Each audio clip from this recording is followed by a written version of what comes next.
All right, go. Okay, the P200 has a fantastic Sony image module. It gives you 30 times zoom, great for any size room. It's great in low light and has awesome color rendition. On top of that, we have our BirdDog NDI processing engine, which gives you the highest quality pictures at the lowest latency. It's compatible with any NDI device on the planet and just gives you the best outputs. We have our brand new user interface with NDI version 5, which gives you waveforms and vector scopes to make sure you're properly exposed. It also gives you unlimited control as far as color control and using your camera. In addition to this, it sounds strange, but we can do pan, tilt and zoom at the same time. Try some other cameras, they can't all do it. The P200 is a fantastic camera that's got every type of connection you can want, from NDI with power over Ethernet, SDI, HDMI, any control interface. It's got a great big tally on the top. It's a really great camera. How to do with the time? And the cool thing is, for a limited time, if you buy 3 P200s, you get a free PTZ controller.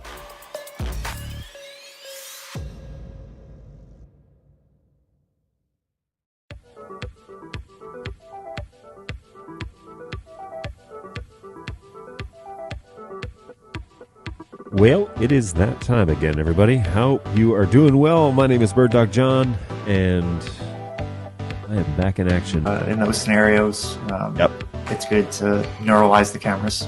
You guys know that best. Very straightforward. Plug it in, go to the web UI, link the source, walk away. You know, like super simple. I keep looking over at the chat, and I keep seeing you are full of it. Tasty, spicy meat snacks. Covered in flavor. I mean, you can't go wrong. So what's going on? We've got a handful of folks here in the chat, and I really appreciate that. What's up, mate? Hey, Warren, how are you? Appreciate it. Hey, Robbie, how's it going, man? You're just talking about you. What's going on, Tom? Ahoy. How is it going? What's going on, Go Web? Good to see you again. Thanks for hanging out with us again today. Appreciate that. Feel like I'm in this video more than anyone but John. It's true, NetApp. You are, I'm going to cut this up and put this in the next intro.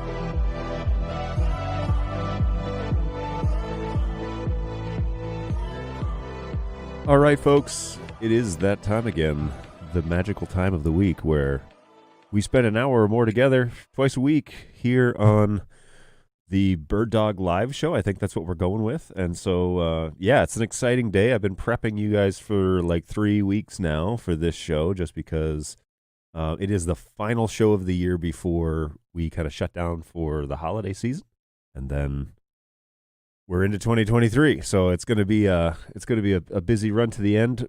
This is technically the last day the support office is open, and so we're wrapping things up here on our side. But yeah, it's going to be a good one. And I just want to jump in here. What's going on, NetHab? No one here but us, but us chickens. What's going on, Warren? Hey, I made the highlight reel. Yeah, you did. It's true. Then that's the second intro, so that happened quickly for you. And Go Web. What's going on? Thanks for joining us. Hopefully you're doing well over there in India. Yeah, so today I just kind of want to jump right in here. What I did was I invited anybody at BirdDog who wants to join us today to just come on in and have kind of a round table and talk about the last year and, you know, what we're looking forward to next year and just kind of let it go for an hour and also take your questions, obviously, from the chat. And so we want to go ahead and do that and spend some time together and look forward to that. So great news is I've got a handful of guys here already. We'll bring those folks on now. So live from Australia, bright and early, Mr. Dan is here. And we've also got morning, Phil everyone. and we've got Rob. What's going on, fellas? Good morning. Hey, afternoon, good morning. Yeah. Dan, it's early. What are you doing? Super early. Well, you morning. know, the request came out, and how can I say no to John? No one can say no to John talking, or talking with John, I should say. If I'm making no sense at all, just blank my screen for a bit. I do not you know are what right, you're Phil. talking about. John, send it out very every early. single day, like 2 a.m. Dan's time. We've got to talk. Hey, Can't say yeah, no. need you on the Sure, stream. I'll do it. Yeah, that's a doozy. We do need to have you guys on more, but I was thinking maybe in order to get the Australians on, we should do like a Tuesday afternoon special or something, and then it would be your Friday morning. and maybe then that would make a little more sense for your Yeah, that'll work. timetable. 11 a.m. Eastern time is great for you folks, but I've got to say, if you do this every week, you might not see me arrive every time. So. It's twice a week. In that case, it's going to be very Yes. quick before this gets old. Yes, I completely understand. You should try hosting it twice a week. But yeah, we'll take a look. Yeah, what a crew. Senseless. This is Clay. He's over in the other office working. What's going on, Senseless? How are you? We got a whole bunch of folks here. My friend from Stockholm, Sweden, is now in Florida for his break. So thanks for joining us again. Transmission from New York City. What's happening? Yeah, what a crew. It's the Mr. Late January himself. Yeah, that is a joke that he may not know. Or do you know that I've got a reference? pretty good idea. So Yeah. Well, anyways, we'll bypass that one. Can we do an Aussie timed one? Yeah. So that's the idea, Warren, is maybe we should do something on a Tuesday afternoon, late afternoon here in Michigan, and then it would be like morning, like reasonable office hours. That'd be in Wednesday Australia. morning. We can probably manage that one. Okay. So you Yeah. might get more people from Australia on there. So. That's true, and we do need to kind of spread it out a little bit in terms of just even like folks that are available and people that can actually watch the show. There may be Warren is for some reason still awake over. He's in Australia, but for some reason he's awake just like you. We're the only two awake in Australia, I think, at the moment, Warren. Us and the Uber drivers. Yeah. So, fellas, how's it going? Let's kind of jump into the past year and talk through a little bit about how things went for you. Now we've got 3 different time zones here. We've got the Americas represented. Oh, and I need to bring in Mr. BirdDog Monty. What's going on, Monty? How are you? Hey, team. Yeah. Good morning. So- Good afternoon. Good morning, Monty. Yeah. Good morning over there. This is New Mexico, right? Yeah, So you're at your home base. 9. Yeah. Okay, not too bad. No. Excellent. Well, Yeah. I was just going to throw it out to the group, basically. So for those of you who are just tuning in and maybe don't know all of who's who here, Monty and Robert are sales guys here in the U.S. Phil is one of the sales guys over in. It's a gross understatement, but he's one of the sales guys over in Europe, and obviously Dan is our owner, awake in Australia at this ungodly hour. And so we kind of do cover the gambit of, folks around the world working with the BirdDog brand. And I'm just curious as to so 2022 has come and gone, and BirdDog has kind of come a long way, and we've had a number of developments. So over the past year, this is kind of the first question I guess I have is, from your perspective, what are the things that have developed over 2022 that you're excited about that we can push through to the next year? So into 2023, what do you see on the horizon for things that have happened within BirdDog products or people or, avenues that we're venturing into? What are you guys excited about that that's happened this year that will carry us on into the next year? Who wants to go first? Yeah, They're all- who's going to go first? Yeah. I'll have a go. Then everyone else can fill in the gaps. I think for me, crown. the biggest thing, the most exciting thing that's happened in the last year really is the team. If you look back to the start of this year versus now, we've literally doubled in size. And so for me, I think that's really massive. Not only because we've got such a bigger team, but the way everyone has joined together. It's always a worry when you're growing at such a fast pace. How do you keep that the culture and the feeling of the company? And I just can't believe how lucky we've got with the people and how strong our culture's been. So anyone that's kind of that's met up with either a BirdDog person that's been around for 3 or 4 years or even longer, or a brand new BirdDog person, honestly, they get that same kind of energy and feel from the company. So I think that from a people point of view is massive, and the fact that we've done that through a whole bunch of areas. We've got our office where John is over in Michigan. We've got staff all over the US, and the same thing in Europe as well. It's no mean feat, and it's nothing lost on me in terms of the the team that we've built, and hopefully that comes across to everyone that uses our products as well. We're more accessible. We've got more people working with the products, more people that can help you in specifying a system, and of course more engineers bringing out more features as well. So I think overall that's probably my most exciting thing that's happened in the year. Yeah, but I'd agree. Sorry, go John. Keep going. I was just going to say, like, from the standpoint of the guy that has to make all the accounts, there have been a lot of people that have come on board recently, just over the, even just within the last 6 months. But yeah, my team has grown substantially. The sales team here in the States, and we've just recently started hiring people over in Europe to fill out Phil's team. And there's big potential for what can happen with the people that are now on board. Well, absolutely, and I think that a lot of people, in fact, a couple of people on the screen. It's only been for Monty and Rob. I think you're up to. I'm going to say about 9 months, somewhere around about there. But it takes some time to really come up to speed. We are quite a young company, but we've got a lot of technology and a lot of things happening really, really quickly. And if you look at that from engineering, for example, it takes time for people to understand what we're doing to then bring out new things. And we're really only coming onto stride with a lot of that. So moving into 2023, to your question, to the question that was posed, that's probably really exciting, is seeing this team that we've built, what's going to fly out the door and what we're going to be able to achieve. From an engineering point of view, you'll have noticed, and John, I'm sure you talk about it it's almost every second day, isn't it? But you talk about it often in terms of there's new firmware, new features, new products that are coming out. And in the last 8 weeks or so, that pace has really expanded pretty quickly, and that's a result of the people that we've got and how we've managed to sort of bring that through. And hopefully, the other thing that's come across is in terms of those people that we've brought in, there's a lot more processes that we've got. So things like our manuals are a whole lot deeper, and there's a lot more documentation about how our products work.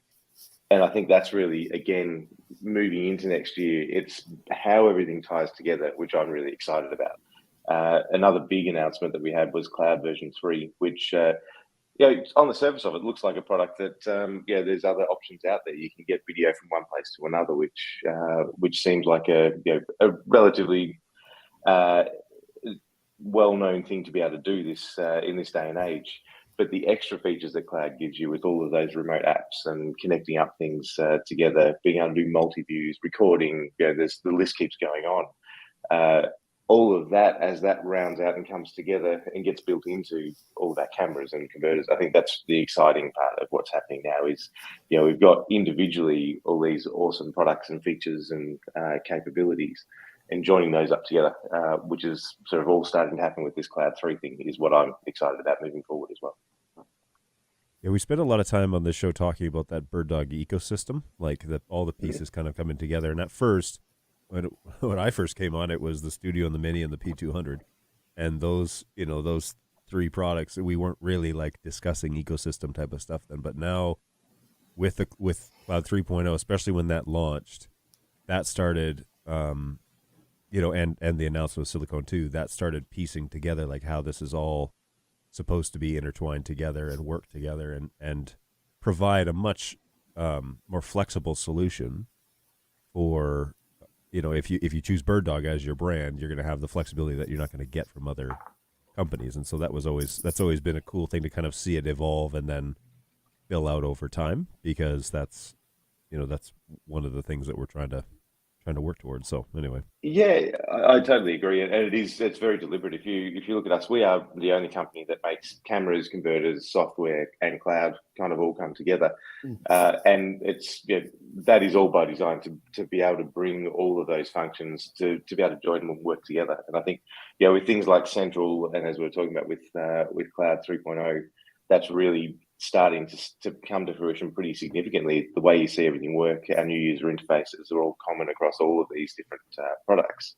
And actually, you mentioned Silicon 2, and I can see now, I'm not sure how to pronounce your name. Is it Hakan? I think maybe.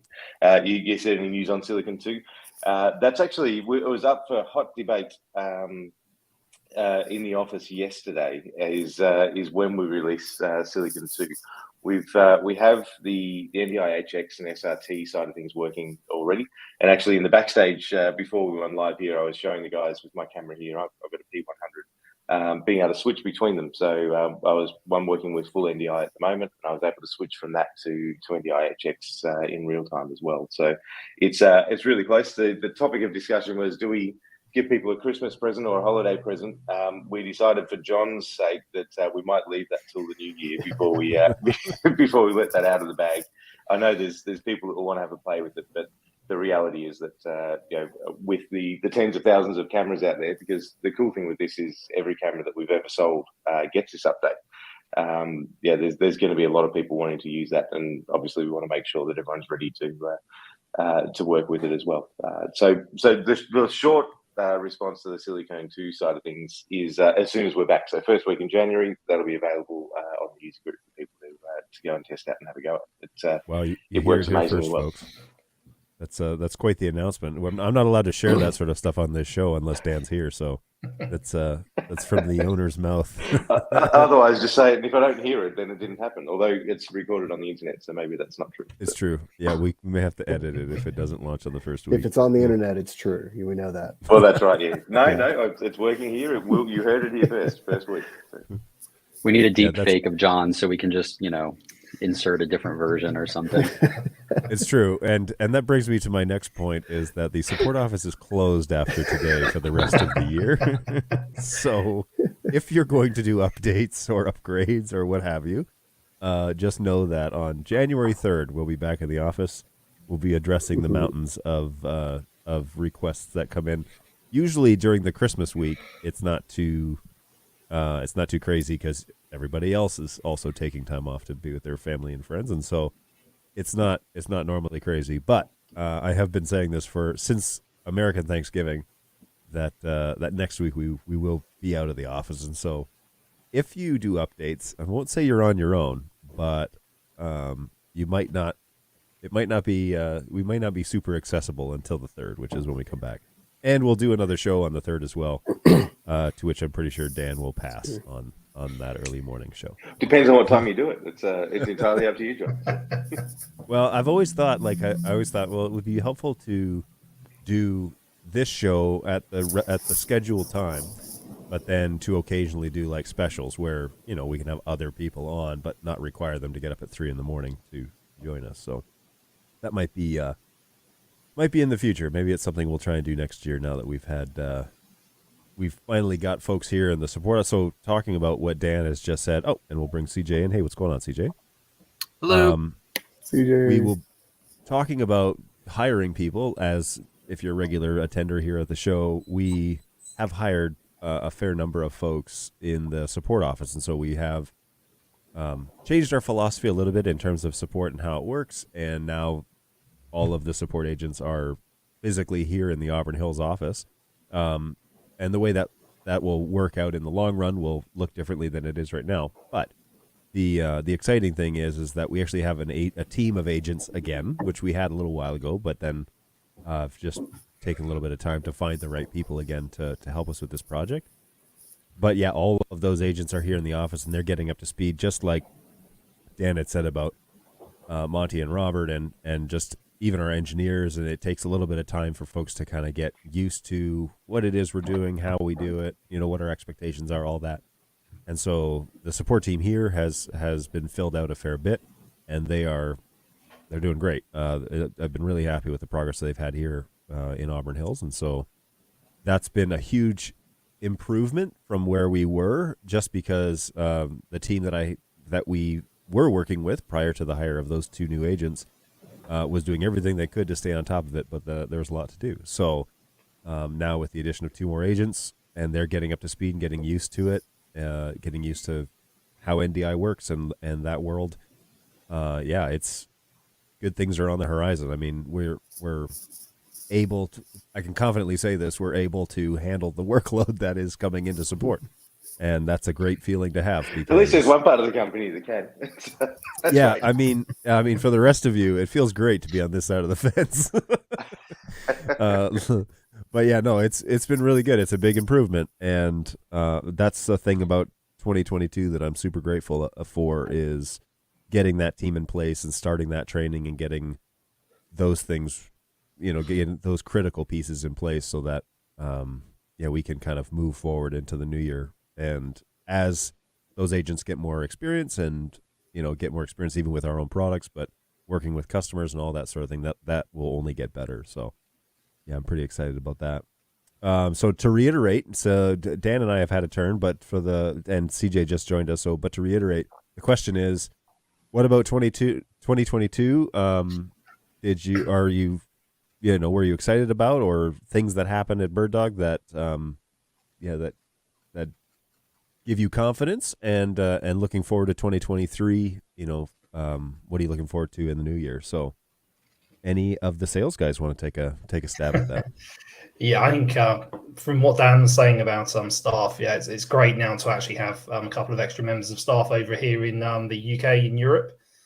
So we've got 2 more sales engineers to go out and see customers, help with technical demonstrations, talk to the end users, talk about projects and that sort of stuff. So that's doubled the number of staff in the EMEA region in the last 6 months, which has been amazing.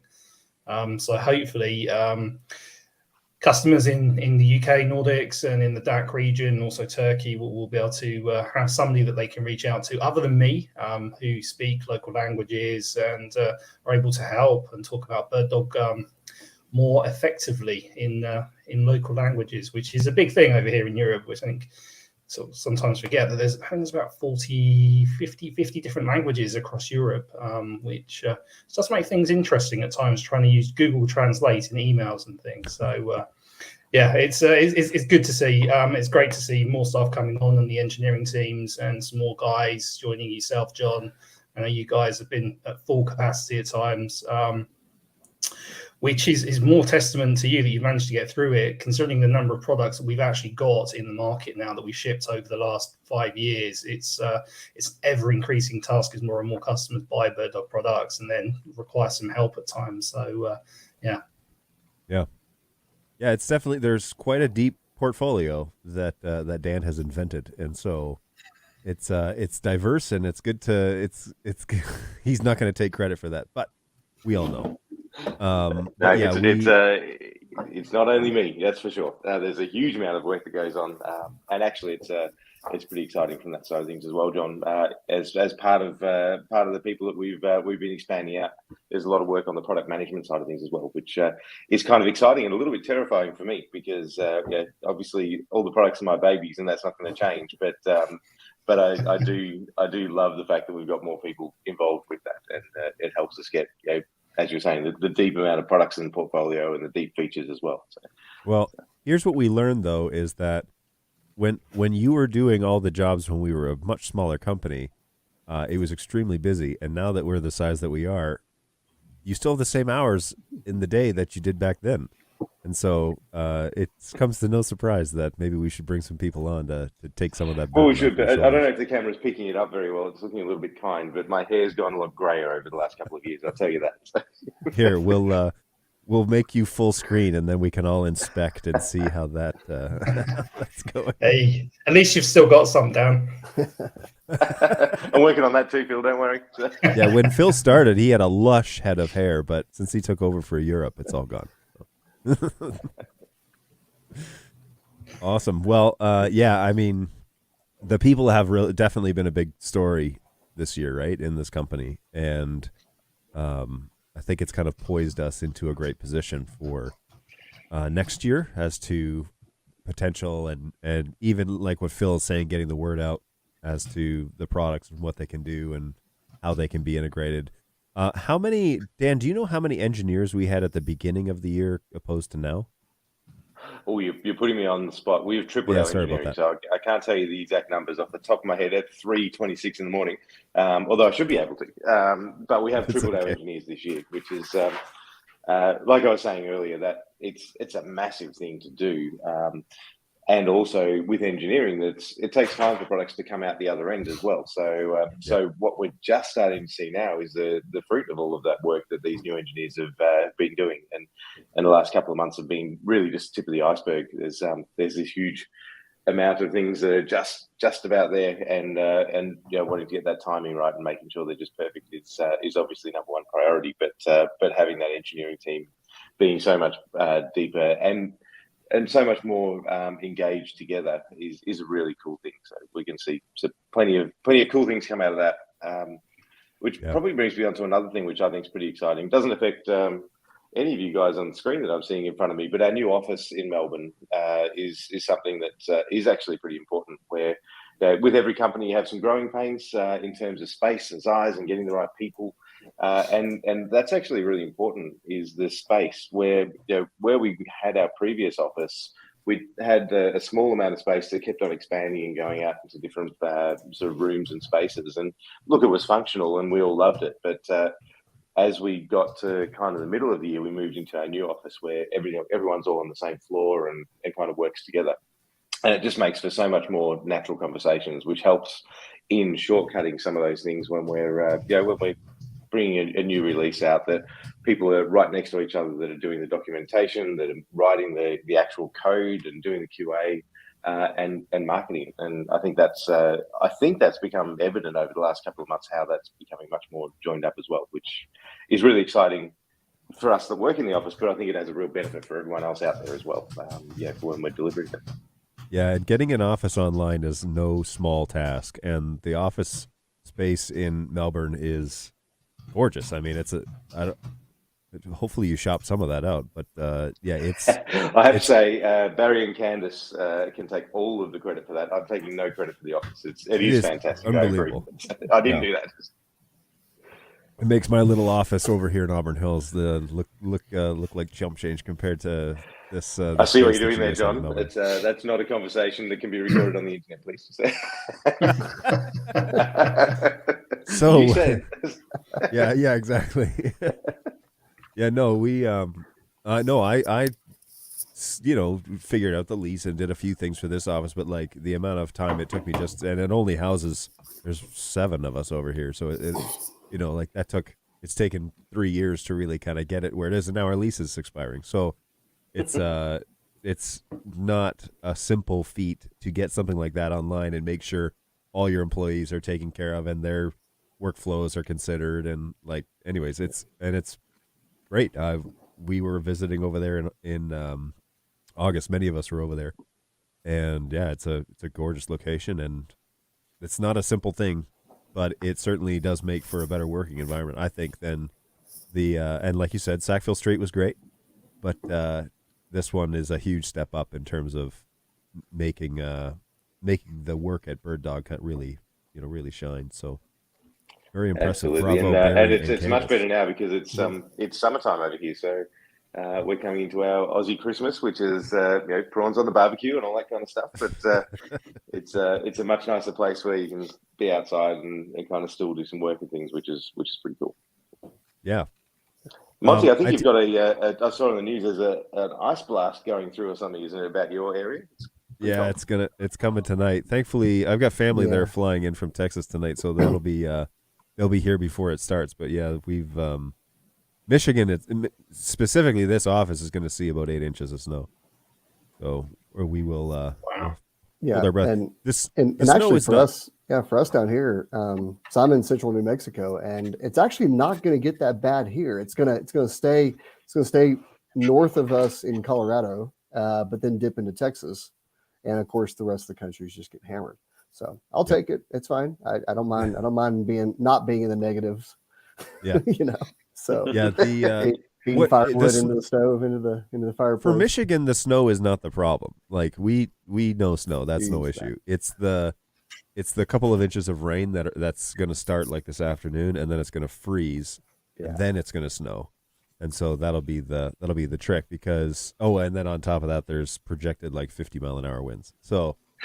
Probably looking at power outages just in time for the holiday season. There will be broken trees. Yes. Yes, there will be a few. So we'll see. And I've always thought that the weather forecast, like I don't know their official title, I guess, but guys that are predicting the weather have gotten into the sensationalism game, where they always predict the worst ice storm in the last 100 years, and then it shows up and it's like 3 inches and. It's like it melts we've noticed tomorrow. it here as well, where it used to be called there's going to be a storm come through, and now it's called things like bomb cyclones and the beasts from the east and all these things. That certainly sounds better. Gotta get those views. Yeah, that's Yeah, Those clicks. So there've also been a few announcements here over the past week. If you've been paying attention to our social media channels, you've noticed a few things show up. In particular, the Open Gear card has officially launched and is available for sale, and that's exciting stuff because that's been long awaited, and I think everybody on this screen has been awaiting that news of that launch. So we're pretty excited about that. I kind of want to.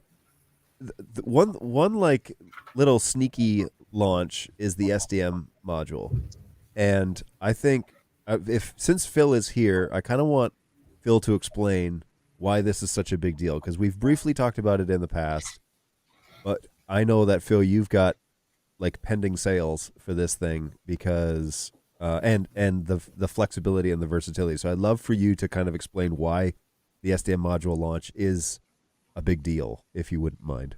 Yeah, sure. The SDM module, I think we started working on this probably the early part of 2020 when we were approached by NEC and a joint customer who were already using BirdDog products as part of a large educational installation.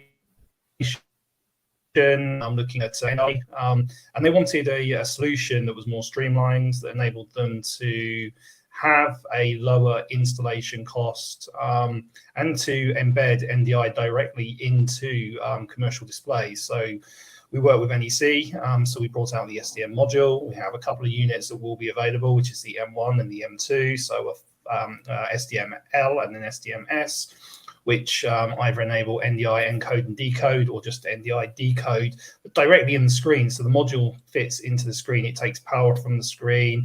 It passes all of the information between the module and the screen using the standard EEPROM connectors. So in terms of installation, you don't have to worry about mounting or powering an external device, a box of any description. You just need to make sure that you've got a network cable close to your screen to be able to plug into the SDM unit.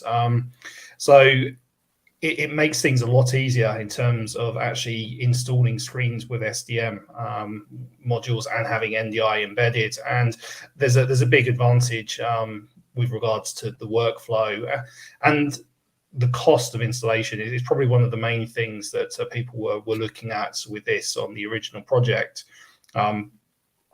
The first thoughts they had were to design a box, a sound bar, which was another unit that needed to then be installed, to be fixed to a wall, to have cables running in and out of it to provide power to. So it really simplified the process. Now available, been working with NEC, and a big shout out there to the guys at NEC, to Niels and Martin and Graham if they're on. They've been a big help over the last couple of years in getting the product sort of tested and integrated into the screen, and really looking forward to actually showing them and actually being able to ship them now. So many different customers looking at SDM, from educational through corporate into broadcast as well. So anywhere where you want a screen with an embedded NDI module in it, SDM works. It's a great product. Let me ask some questions just for the benefit of the customers watching. But so SDM, is it primarily decode? Is that what are the functions here? The M1 board is up to 4K 60 encoder or decoder, and then we'll have the M2 board that will come out slightly later, which will then just be a decode only unit. Okay, good to know. Now, explain to me the encode function of the M1. How does that work?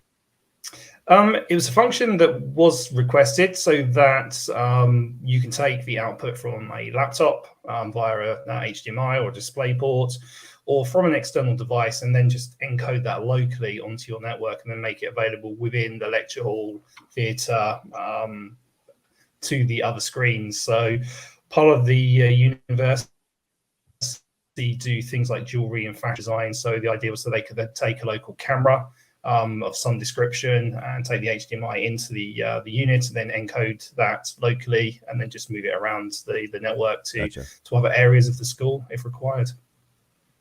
Yeah. Okay. Yeah. I'm on board with that. So yeah, this all-in-one type of design. I mean, personally, and from a support standpoint, we all know this is coming, but I love it because it's great when we can integrate with companies that can help us support the product, right? So it integrates with any CTVs, and then these types of modules, we're not the only one out there, and it's similar to kind of the OG design because these Ross chassis have multiple cards. You can buy a variety of them, but the great news is that then it's a partnership. You're working with a company, and between the two of us, we can certainly kind of sort it out. And so it's great to have these sort of company partnerships. From a support standpoint, it's wonderful because it increases our resource level as to how to help the customer achieve the outcome that they're wanting. And so that's I personally like it a lot. I don't know how easy it is to get these sorts of things to market if you have to work with outside resources, but when the product is finished, it's great because it means that we can draw on other support departments, other resources, other companies to help us kind of get solutions for customers. And so I'm excited about that. I think that'll be a big John, piece I'll add this one real quick. The one of the things I see with SDM as well is that with this actually being a module that is contained, that slots in and screws in into the back of the flat panel monitor, right? We don't have to worry about mounting this thing on the back of it. It doesn't have to worry about, okay, where's my Velcro, where's my zip ties, where's my 17-foot HDMI cable I have to wad up behind it. No, I'm out of 3-footers, all that kind of stuff, right? And then service calls as well, right? It's one less. Especially in this world of the option of doing, digital signage or content distribution throughout a facility. It's one less thing to worry about someone walking up behind a display and unplugging something and then having a service call to have somebody go back out there and connect it back up and, check the power and everything else too. It's like, nope, just, plug the display into power, plug the SDM module into the card slot in the back of it. Yep. Run a network cable to it, configure it, and you're done. Yeah, so, there's definitely talking points for the BirdDog team, but our channel partners and so forth to be like, look, if you've had to roll a truck out to a facility to plug a damn HDMI cable back in, and you're like, okay, do I charge this guy $125 for my hour worth of time to get there and plug the cable back in? Well, this is an option that we don't have to worry about as much. Here's how to do it. Yeah, absolutely. SDM is becoming more widespread now as well. It's taking over from the old OPS slots that we used to see in flat panel displays. So Panasonic, LG, NEC, there are a number of manufacturers out there that are now using or have SDM slots in their products.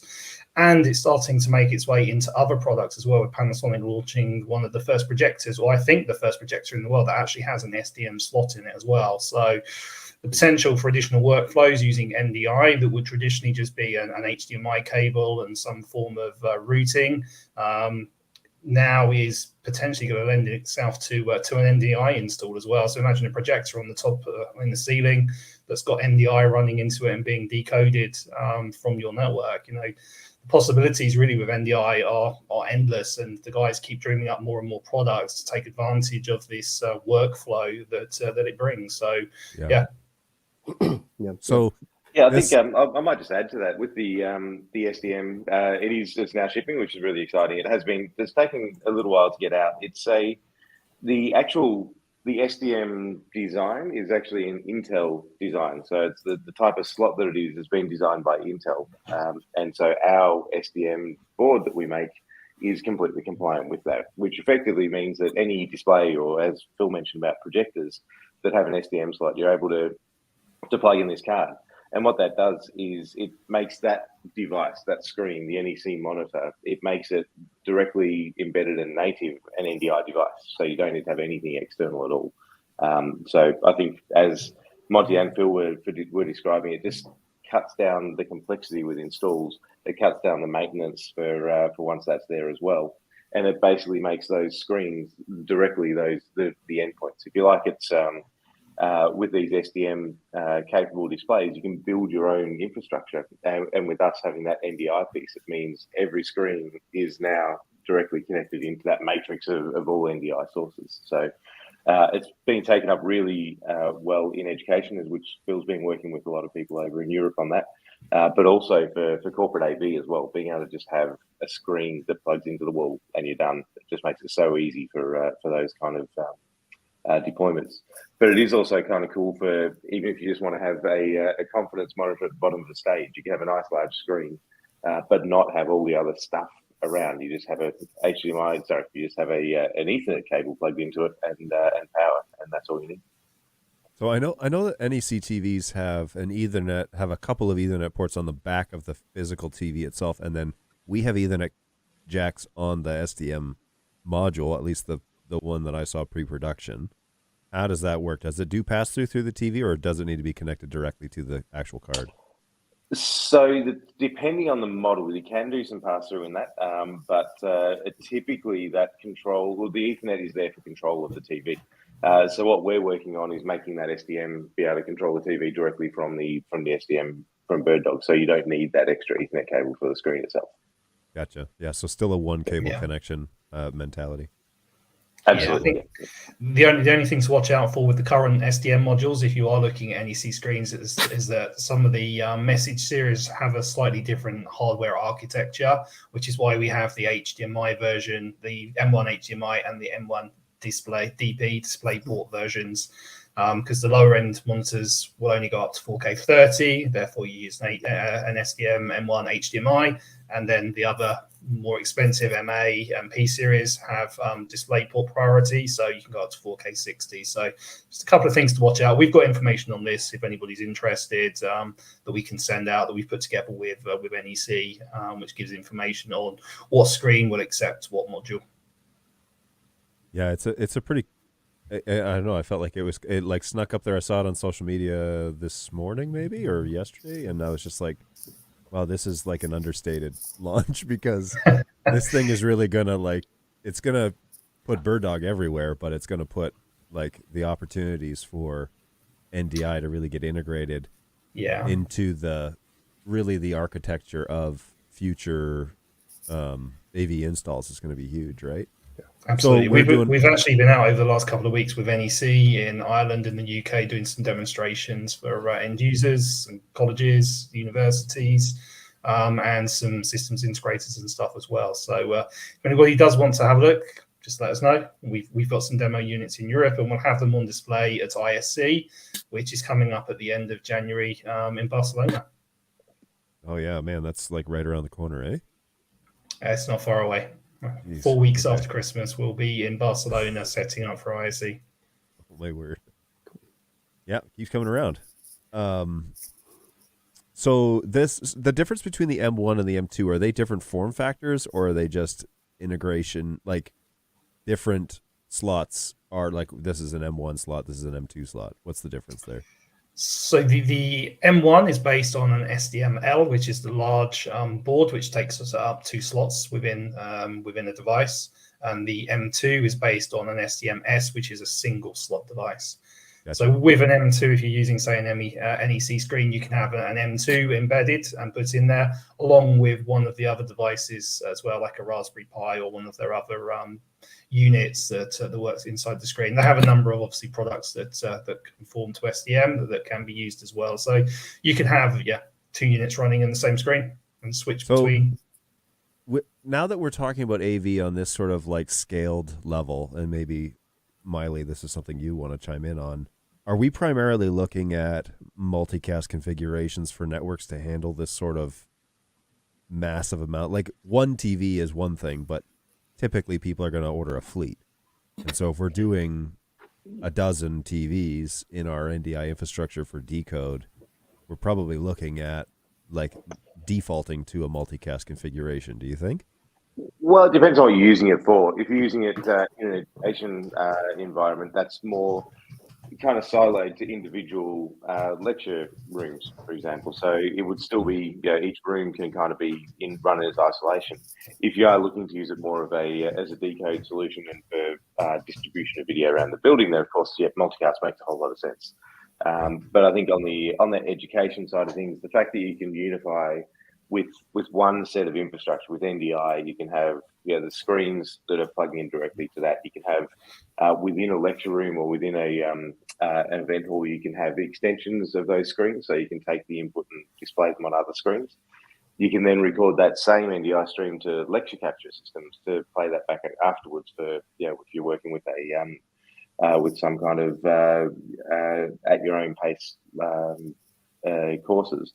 And then, of course, you can use it for live streaming as well. So it's when you're working in those kind of granular spaces where there might be 100 or 200 rooms that are all making different bits of material, then working with regular UDP or TCP makes sense. But if you are using it for kind of distribution of video around the building, then of course podcast is definitely the best option. Yeah, I guess it's a use case situation, but it's something that we may have to speak clearer on during the sales process. It's like, how are you planning on installing these and using the video? Do you need the flexibility of being able to show anything on any screen at any time, or is it siloed into the individual rooms? I reckon that's a good point to do a shout out to our sales engineers. We've got quite a team of those guys now, and I don't know if everyone sees it the same, but I've got CJ in the bottom middle box there. He's one of our superstar sales engineers. To the record, they're all superstars, but they kind of are there to help on that design side of things, and for these exact questions where we're looking at deploying a bunch of screens, or we're looking at having a bunch of separate rooms, what makes more sense, and these guys know exactly how everything works. They're happy to get down and dirty before you start actually deploying, to make sure that you've got everything configured and set up how you need to. Yeah, that's a very big part of our job for sure, is literally those specific questions when we are on pre-sales. And so it's been really nice to be able to kind of empower like people like Monty and Rob too, when they get on calls, and they can have the comfort of, if something technical more so jumps up, and both of them are very well rehearsed, but if something jumps up, they can be like, have you talked to CJ or Jake, and they can kind of just pass that ball along. So it's nice to be able to just kind of do that in tandem. And that's literally what has been great about this past year, is the US team growing on not only the support side, but on the sales presence. When Jake and I started last end of August, there was just two of us basically, and you, John, up in Michigan, and I think Clay, and that was it. And I think we've tripled in size in the 1 year, which is pretty insane. And now there's 3 sales engineers, 2 sales. And it's really cool to see how that's empowered us to be able to get on more calls, see more people. And now that the world's kind of opening up again, definitely this year was the year of kind of trying to go out and see people and, see it continuing next year. Yeah, it's pretty exciting to kind of watch it evolve. And it's great because it used to be I was the only guy that the sales guys could call to talk through the technical stuff. And then I always said when Jake and CJ came on board, and I've said this to them before, so this isn't anything new, but when Jake and CJ came on board, the amount of tickets didn't slow down, but the amount of sophistication in the tickets went like way up.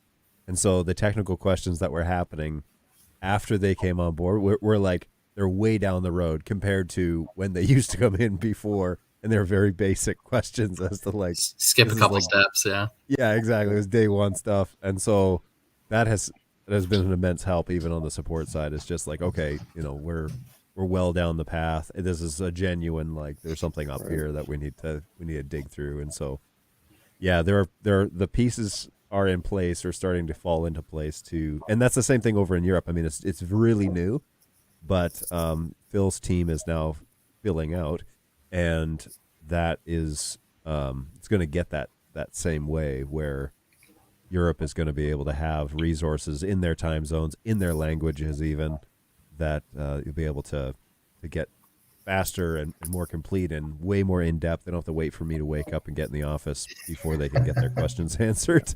So that'll be a huge deal.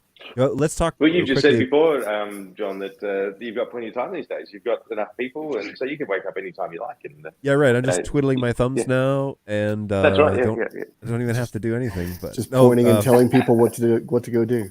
That's right. That's right. Yeah. Make me a coffee. With my scepter. Actually, what's hilarious about that is we hired some people that actually drink coffee, and so some mornings I'll show up and the coffee pot's already started. And I'm like, this is the most wonderful advancement I've ever had. Is more than one coffee drinker, and the coffee was being made. It was great. So yeah, we take our turns, but yeah, little hidden gems. I was fantastic. gonna ask Phil to just give us an update on his team, who's on board over there in Europe, and what zones they cover, and maybe even some of their where they come from, their expertise. Phil, you want to give us a little more info on that? Yeah, sure. Start with Robbie. Robbie joined us just a little bit before IBC. So I've known Robbie for many years, going back to the early days of NLE systems when people were looking at the original sort of Avid Pinnacle systems and Fast. So Robbie's background is mainly broadcast, but he has done some AV work, some installations and different things as well along the way. He's worked for Sony, Atomos, Pinnacle, Fast, and a number of other sort of key manufacturers. So he's on board to look after the UK, Ireland, and the Nordics. So he's still learning the BirdDog stuff, but he's learning very quickly. He's getting a load of help from Jay. You can see Jay and the rest of the team. So it won't be long before he's fully up to speed. And in the DAC and Turkey, seems a bit weird that we've lumped Turkey in with DAC, but we're very lucky that we got Levent Selik on board in the DAC region, whose background heritage is Turkish. So he's going to be a great help being able to go down to work with our distributor and resellers in Turkey who don't really speak a huge amount of English, but obviously being a native speaking person is going to help massively. Levent is a great guy. For those of you who may know him, if there's anybody from Germany, he used to work for one of our largest resellers, Teltec, and he was their UTech NDI guy. He's sort of qualified and certified on all the UTech kit. He's been selling BirdDog stuff for the last 5 years since we launched our first product. So has a sort of wealth of knowledge with regards to IP, infrastructure, networking, products, and yeah, it's only 3 weeks in, but it's already making a big difference in getting around and seeing customers and helping to talk about projects and workflows and different things. So really good to have him on board. Yeah, that's awesome. I'm excited for that team to fill out because it's it's been long overdue, and I think Phil's been trying to cover. Europe is huge, and so to have one guy do it is extremely challenging. And then when Robbie came on, that was a huge relief. And now, as the team continues to grow, that's been it's been better and better all the time. So I'm excited about that. Excited for Europe and the opportunities over there because they're.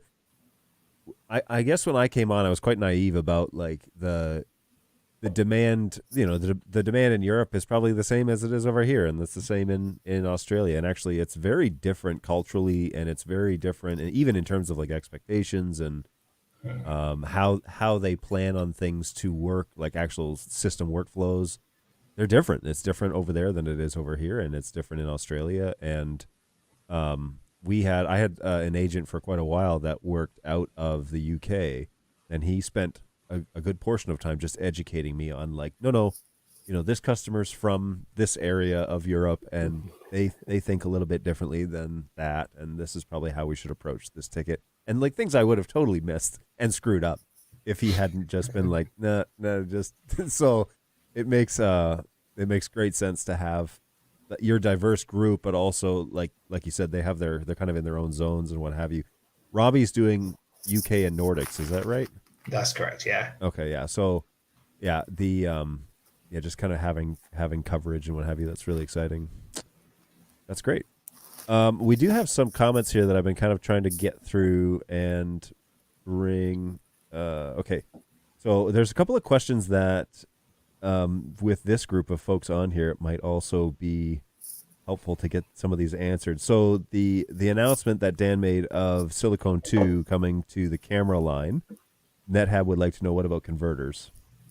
Anything you can shed light on that? Can do.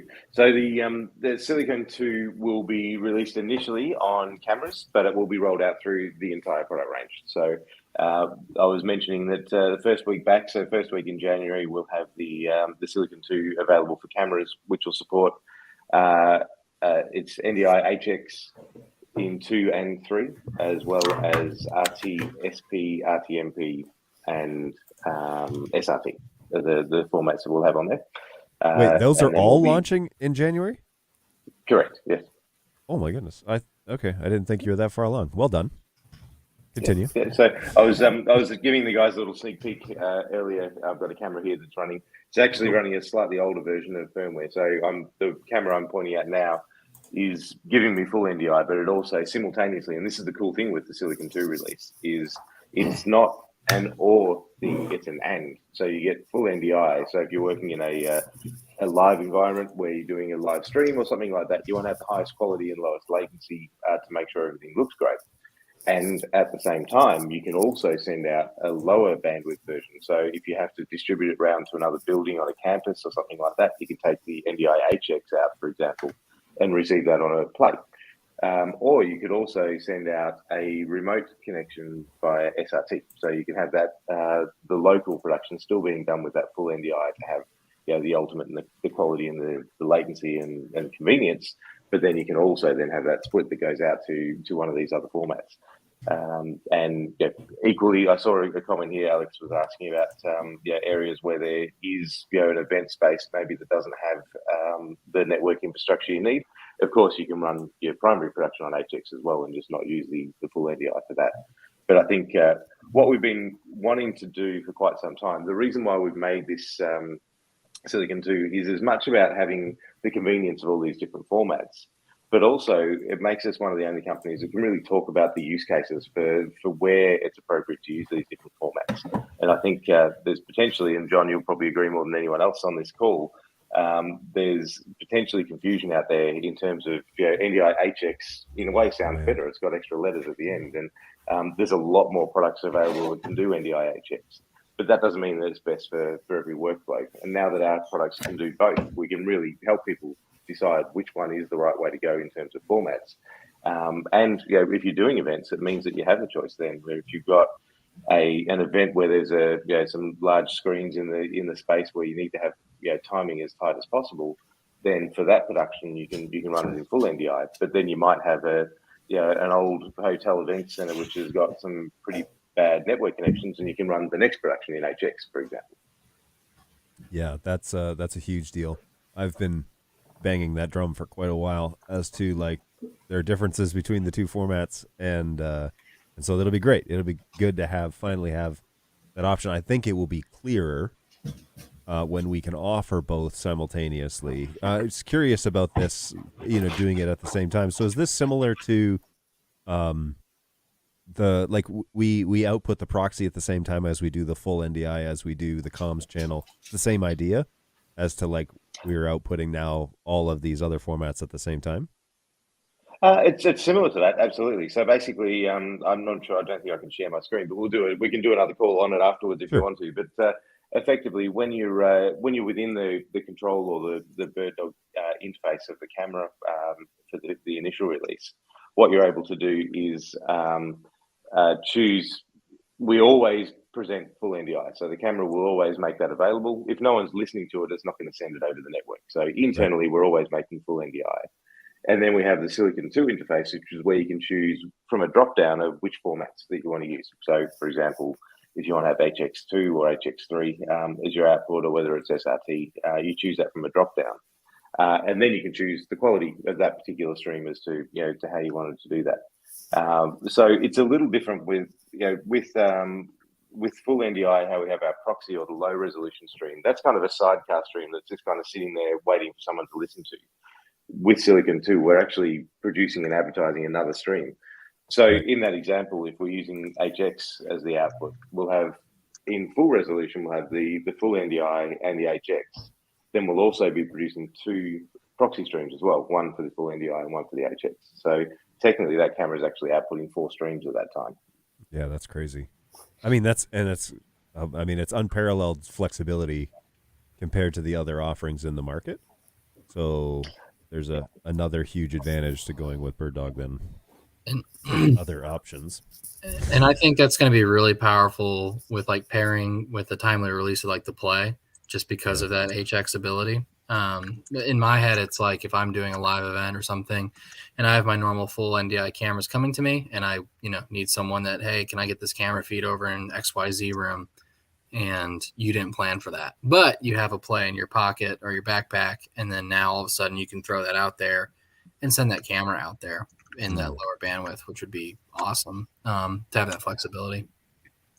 Totally. I think it is all about making that flexibility. We still, we're not moving away from full NDI. That's always going to be in our products, but having that ability to be able to nuance how you're using that for certain productions, and it can be, there is examples where networking can be constrained, or maybe you've got, some kind of, you've only got a 1 gigabit link between 2 campus buildings or something like that, where it can make perfect sense to run HX. So we're really happy that we can do all of that at the same time. Yeah, cool. Dan, I'll put you on the spot if I can. With some of the other formats coming with Silicon 2, like SRT and RTMP, will those also be simultaneous, or will it kind of be an either or kind of situation? So my understanding, and I'm going to take what the product is going to come out. So I can tell you that when you're using Silicon 2, you'll have the choice of, you'll always have full NDI, and you'll have a choice of one of those others to run simultaneously. Awesome. The wrinkle that we've got is that when you're working with NDI HX, as I was mentioning before, you need to make the full stream, but also the proxy stream to make that work. So that's a non-negotiable within NDI. So if you think about that, that's actually 2 lots of HX or H264 that we're encoding. So technically, we can do 2 streams at the same time of that high efficiency codec as well as full NDI. But because NDI requires to use both of those streams at the same time, I think from the user interface point of view, we're only exposing that just to be, it can be either one of those high efficiency stream formats. Even though, from a technical point of view, the camera can do 2 of them. It becomes really, at some point, you've got to make the interface usable. And if we have things that, kind of dance around between formats, it gets pretty confusing. Can you, kind of daisy chaining off of that, can you speak a little bit as to at least what the vision is for using Cloud 3.0 with the SRT option cameras? Or is that, well, is there's two steps in this process. So I've mentioned a couple of times this first release of Silicon 2, and because there is another major update coming for it as well.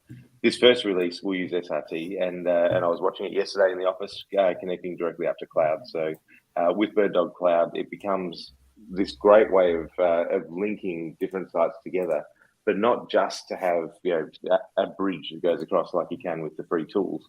You can also do a bunch of media processing. You can convert videos from different formats, and it also becomes really easy to orchestrate connections from multiple places where you're controlling that from a centralized panel rather than having to use applications on computers. But probably the more powerful side of things is what we've done with that Cloud Connect platform as well. So with that, we've got apps that you can connect to and receive any of those NDI streams. Or you can also send from your camera back into NDI from anywhere in the world, and it all just kind of works together. So the first release of Silicon 2 will work with SRT, and of course you'll be able to receive that, and within BirdDog Cloud, that'll present it on your network as an NDI device that's got PTZ control and all the rest. So you can send the camera out and just say, plug it in and make sure it's got network connections, and we'll take it from there because we can control it, we can frame it up, and we can make that camera look like it needs to look, which already is just fantastic. Because right now, to do that in any way, shape, or form, you've got to effectively send out a computer that can then convert between whatever the camera is making and make it available on the internet. But with us, with this Silicon 2 release, you not only get that SRT stream, but you also get all of the control. So it feels like you've got a local camera wherever you send that in the world. There will be a subsequent update, which is going to be, it's a fairly major one, that will enable that Cloud Connect side of things to be directly in the camera as well. And that means that you can then take that camera and look at it on your phone anywhere in the world without having to go through NDI or go through a computer at any stage. The camera will be able to connect directly to those Cloud Connect applications. I think it's going to be a godsend for people that are camera controllers and things where someone's using a meeting space or someone's got a studio that's in a college or whatever. you can just jump on your phone and reframe that camera from anywhere in the world over a mobile service and get that camera back where it needs to be. And that same thing, you'll be able to just take that camera, plug it in with power, and make sure it's got internet. And from there, that camera is then part of your production. So that's kind of the dream of this Silicon 2 and how it joins in with cloud, is that you don't need to have computers to run cloud, which I always think is quite it's an interesting joke how the world works, where everyone's pushing to do remote production in the cloud. But to do that, you need a whole bunch of computers on site. By taking that and using Silicon 2, it takes all of those computers out from being on site and makes cloud really doable. Yeah. Yeah, that's, man. It's just like the integration level of some of this stuff is, it's kind of out of this world. So it'd be fun to watch it evolve into, and like, and I say this too, we develop products and we do things and within BirdDog with a scope of like, here's how we think this is going to be used, but then the customers get a hold of it and they take it to the nth degree, right? Like it surprises us a lot of the time as to how they're using our products and where they're putting them and all that sort of, and obviously you can't predict every single outcome, but it's really cool to watch it evolve over time. It's like, well, this is how we use the BirdDog product and brand and places we put it and places we've never thought it would be. So totally, yeah. I love seeing where people manage to put their BirdDog cameras and converters and software. It's amazing. I think it's fantastic. Yeah, it's really cool. One quick question. I think I already know the answer to this one. Will Dino tell me if a source is now sending NDI HX, HS2, and so on, or will I need to use NDI analysis or something else? With the announcement of Silicon 2, is this something we would consider changing? Because currently it doesn't tell you what the source is. So we'll be able to tell you whether it's HX. I'm not sure whether it'll go down to the granularity of HX2, 3, or whatever it is. So that's something I'd probably need to get advice on from engineers, depending on, because I know when you're receiving an NDI stream, it does tell you, there's some cues as to what it is, but it doesn't overtly say, within the metadata that I'm, which version of NDI. So. And with the announcement of all these other formats too, would we consider Dino then being able to, like, okay, this camera's doing full NDI, but then the option that it's running in Silicon 2 is SRT or something like that? Like, is that feedback that we would be able to provide from Dino, or is that kind of like too well, that's out? actually part of the cloud integration is effectively you then get a panel that you can log into where it will tell you so it takes all of the control that you have as far as setting up your camera and choosing all your settings and makes that within cloud as well. So within that configuration, you'll be able to see all of that. The status will all be within the cloud platform to see. Yeah. In terms of Dino, it's not really designed as I guess probably a fleet manager or that kind of thing. It's more for testing and it's kind of like a speed test. So I see that still being an NDI tool rather than just a catch-all for whatever format you want to use. Of course, you can still run that dyno test on the camera and test the NDI stream. But if you're wanting to see all of the other details, there's the web dashboard that we have now, which tells you what's going on with network traffic and what's going on with the processor on the device and all of that. And that extends, of course, through to Silicon 2 as well. And then from there, once that's integrated into the cloud user interface, you'll see all of your cameras turn up, and then you can click on any of those and see what the utilization is and what formats they're set up for, and configure it. Gotcha. Okay. Yeah, that will all be helpful. I'm always curious. Like, again, everything I look at is through a support lens, and so it's like, how do we get the information available to the customer as obvious as possible, so that it'll be fun to watch evolve. NetHab says, I schedule all my emergencies for when John's gone. That goes back to us being closed next week. And that brings me to my next point, folks. Support office will be closed next week. So please schedule your emergencies for after January 3rd. We get this. Well, we have been nice, John. We haven't released. There's a couple of firmware updates that we've decided to leave till the first week. I know. That's every day that goes by, I'm like, it didn't happen yet. So hopefully that means it's not happening till January 3rd. Appreciate that. You have no idea the sigh of relief that's happening in the support office right now. We get this question quite often, and I don't know, this is just throwing it out there. But customers have asked about NDI audio only devices, about encoding audio only and decoding it, kind of like the Dante thing. But now that here's my prediction, and this is just me thinking it through and talking out loud and being curious, but I suspect, and maybe Dan, you know more than I do, but I suspect that the NDI audio thing is going to become a bigger deal than it currently is. Meaning, we have these NDI networks that do video really well, and now the second portion of that AV world is the audio side. And at first glance, Dante is the obvious audio over IP solution, and it works really well. Mm-hmm. However, there are some stark problems with NDI and Dante on the same wire. And so I've always wondered and again, don't say anything that you're not allowed to say, but I've always wondered, is NDI.TV or is New Tech gearing up to do an audio launch to where it's going to be, because there have been some progressions in the NDI audio realm recently, and it appears to me that perhaps NDI audio will become a thing bigger than it currently is. But that's just me maybe reading the writing on the wall. I don't know. Look, I think you're probably going down the right track. I don't think there's any particularly new announcements at this point. NDI 5.5 had some pretty major updates in terms of audio. The other thing which is pretty neat is we were testing with Waves Audio. They've got a cloud-based solution where we can send via our cloud. We can then provide NDI sources to Waves, and that includes audio as well. So there's definitely movement going on in the audio side of things. So I think it's going to be exciting to see what happens with that. There's other formats. Dante is one which the Dante side of things, where again that's really close on the cameras. I'm not sure exactly when that release is going to happen, but it's very close. So Dante is something that is important. AV over IP needs flexibility on the audio side of things as well. But I think on NDI there will be some pretty decent movements on having audio only workflows within that as well. Yeah.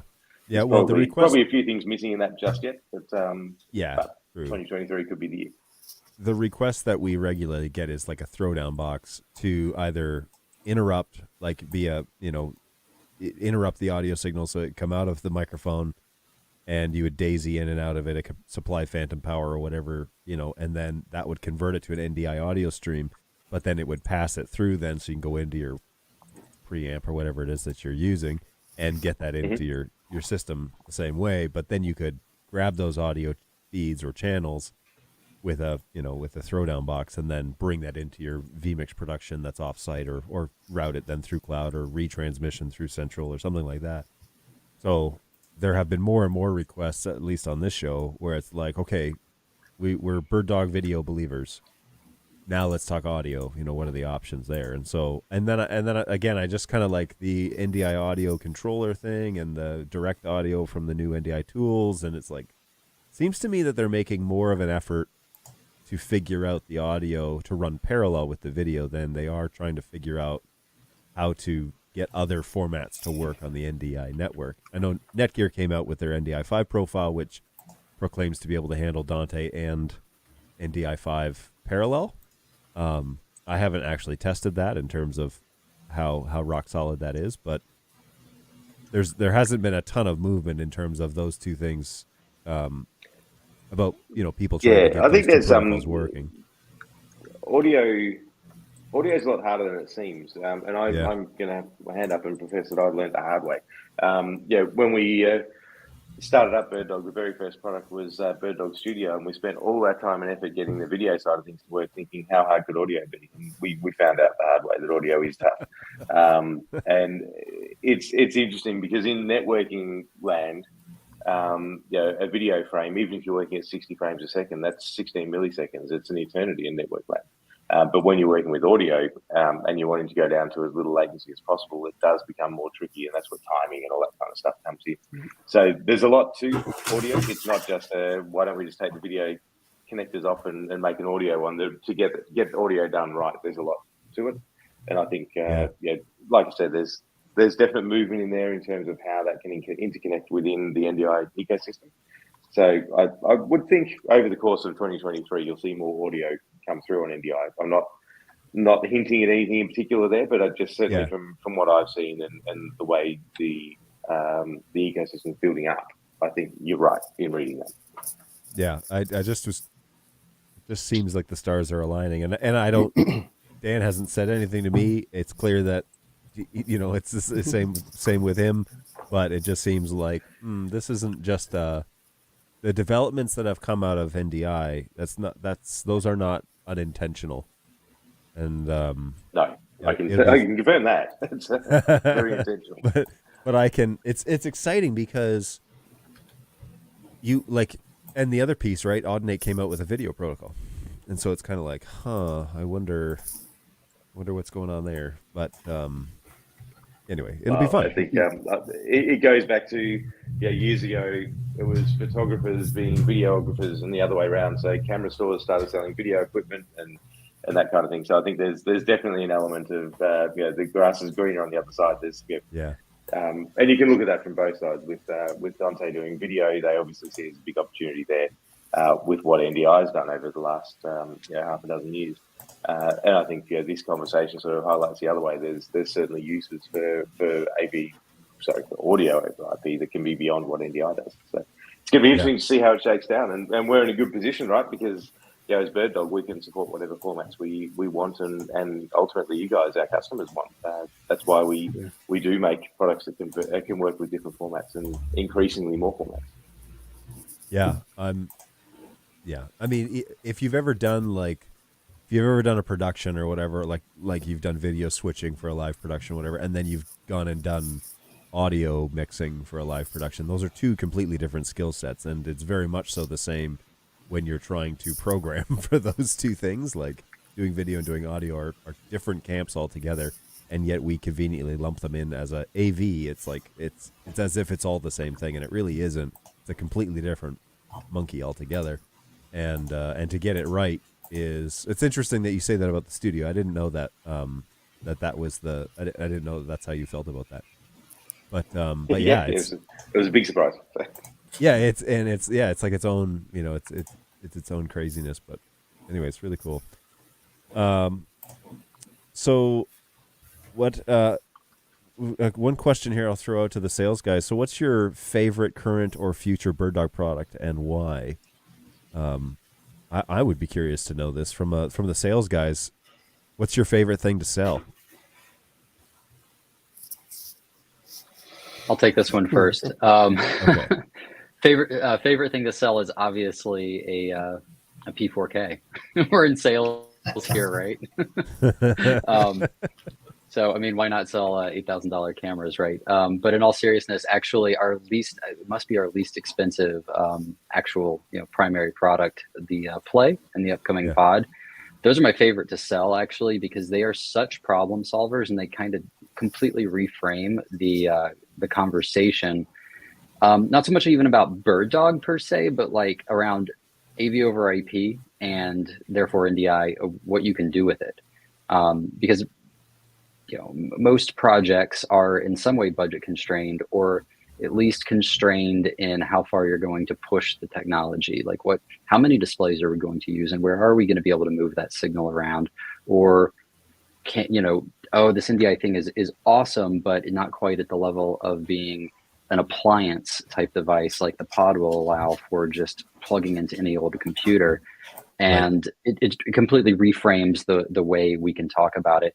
And at least as far as, I think usually from a design engineer's perspective, they have to look at the customer requirements against budget and against what they think the customer is going to be able to handle in terms of complexity, both in infrastructure and sort of UX. And they have to make compromises and say, well, there's a lot of things we'd like to give you, but there's just limits here. I think for many situations, this just reframes it. So once people wrap their head around, like, okay, the cost, not an issue. Oh, the actual networking or software configuration that you would have had to have done with, say, NDI tools or something like that, forget about it. It's USB cable. Everyone knows, but at this point, everyone knows what to do with that. and how to change their source in Zoom or Teams, I think it just totally changes the conversation. So, and then of course, then, you know, as tech people, we love, okay, the beautiful cameras and the power of the converters, or what types of workflows like Silicon 2 is going to bring. That's like, we get to still focus on all that with the rest of our time instead of trying to, you know, talk people through compromises. So that's my favorite. Yeah. Yeah, no, it's perfect. It's funny because, yeah, we have these like beautiful cameras and stuff, but sometimes it's the simplest things that are, you know, the problem solvers that, you know, that answer the question that, just like you were saying with Play and Pod, it's like, it's a solution that's it's so simple, but it provides so many solutions in just a small, fairly inexpensive package, to be honest with you. Right. I have yet to get my hands on a pod, by the way. Can I, just a shout out to anybody who has one. I know you don't want to give yourself. I was looking around, my bag from work isn't in front. Isn't Even Dan immediately doesn't reachable. have Otherwise, I would have just put it in your face and just. That's great. Any of the other sales guys, do you have a favorite product you like to sell? Other than the P4K being just the most expensive one we make. Yeah, not the P4K. The thing that I actually find myself recommending or finding that fits every bill is the P110 120. That to me has been my favorite camera that I've gotten to play with, just because I think the amount of applications that it fits into is pretty insane. From conference rooms, you know, we use like the NBA uses the P100 to film live to air. So it's really cool to see from conference spaces to live events on TV, and just the image quality out of it, like the feature set. I don't think there's anything else that like touches it. And so when I get, you know, customers their hands on that, they're like, wow, this thing looks, you know, great. You get like depth of field out of it. And people just can't really get that for that price point. So to me, that's my favorite, just because it fits the bill. It packs a punch for the price, and it's, you know, I love the new redesign. Having the screen on the front to show IP addresses is great, big time. I know John loves that feature. So that's a really nice thing too. And then when we deal with, you know, integrators, it's really nice to be able to plug that in. DHCP pops up the number, and they don't have to go in and tinker as much and, you know, go around assigning things if they don't want to. But yeah, so that's definitely my favorite thing right now to be able to recommend and sell. Yeah, what's cool about the 110 120 is I feel like it's like the 100 is a great camera. It's one of the originals, and it'll always be it'll always hold a place in our heart. But the 110 and 120, kind of the refresh of the 100 series, it just like completed. First of all, it looks like a part of our fleet. Like the 100 always had a different look to it, but the 110 and 120 now have a very similar feel to all BirdDog cameras, but also the screen, and it solves several questions. First of all, the firmware update process is miles ahead of the P100, and so I know Senseless will have something to say about that. But we we learned from our first iteration of the camera, which was 100 is a great camera, and like you said, the NBA uses it and whatever. But that 110 120, it just like tightened up that game a fair bit, and now it's like it has a place in the serious camera talk as to this is a viable option. Again, it's relatively inexpensive compared to other offerings in the market, let alone our own offerings. Like it's in a great position to be a great camera for a lot of solutions. And so yeah, that 100 series, especially this next generation of 100 cameras, is pretty awesome. I'm a big fan. Yeah, definitely. My favorite at the moment is probably the P240. I mean, the 200 was a great camera. We sold God knows how many of those over the last few years.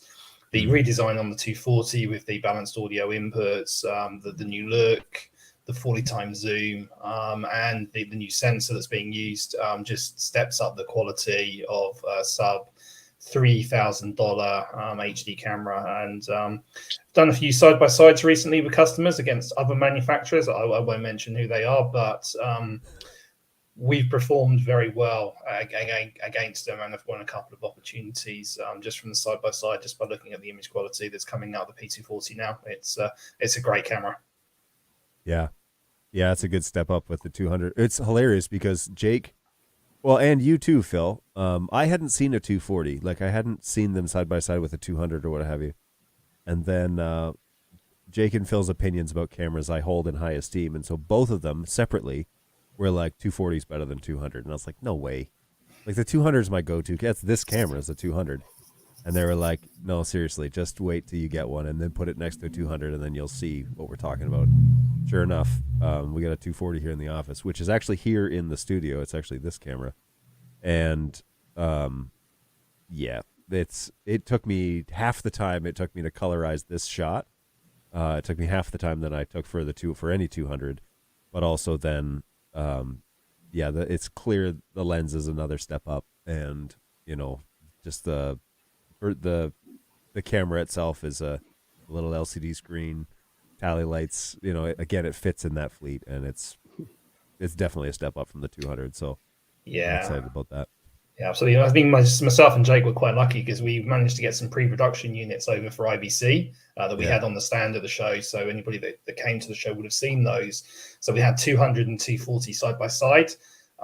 The area we were in was quite challenging. It was quite dark and the lighting wasn't very good. So, a side by side of the 200 and 240 we did then together. And it was not quite chalk and cheese, but there was a big gap between the image quality and the amount of detail in the dark areas that the P240 can do over the P200. So that's when he called me. He was on the floor of IBC, and then I said, "Oh, you have a 240 there?" And he's like, "Yeah, we're just setting it up now next to the 200." I was like, "How's it look?" And he's like, "Dude," and I was like, "Oh, if Jake says so, then I believe it." So good stuff.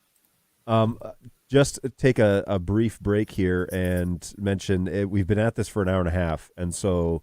Some of you, it's still the middle of the night, and if you need to bow out, don't feel the need to stick around. Or any of you. I might disappear fairly soon. It's 4:30 in the morning here, so it's all good. But I do need to give you the out. There are other questions that I will work through, but by all means, gentlemen, thank you so much. This has been great. We definitely need to do more sit down and chat type of stuff, and I think we'll do it in a more Australian hour friendly time. So we will plan on that in the future for next year. But yeah, a special thank you guys for jumping on and being available. You're welcome to stick around as long as you like. I'm going to work through the rest of these questions. But yeah, if you got to go, you got to go, and that's all good. So special thank you. Thanks, especially for Dan for jumping on. It's middle of the night over there, but also my pleasure. Thanks everyone for jumping in as well. Yes, sorry, John, you were talking. Oh, it's all good. No, I'm not allowed to speak over the boss. So, It's in your contract. That's right. Yes, it's part of the signed deal.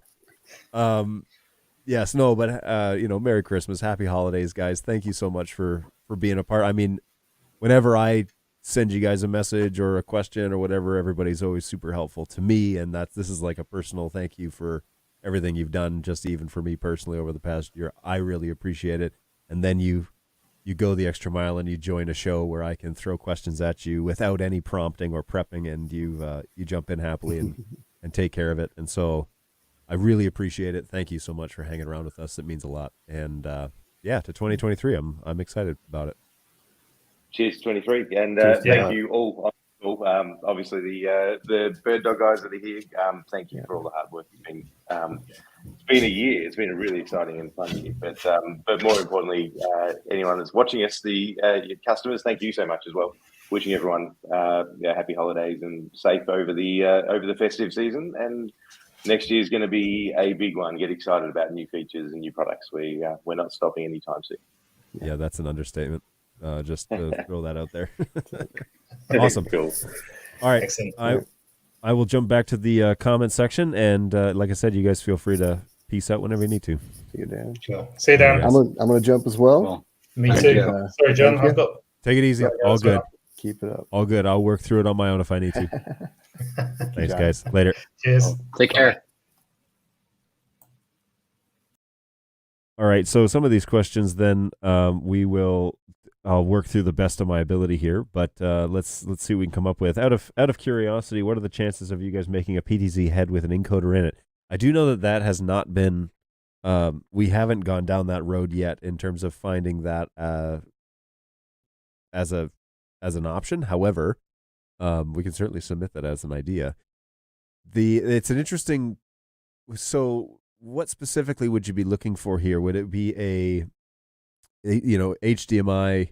So a camera head that could move the camera. Would you need to be able to integrate the actual zoom controls because you have add something to a regular camcorder to add PTZ controls to it? So you would need function over the zoom if that's what you want. You could certainly make a motor head that had an encoder inside it. That wouldn't actually be too hard.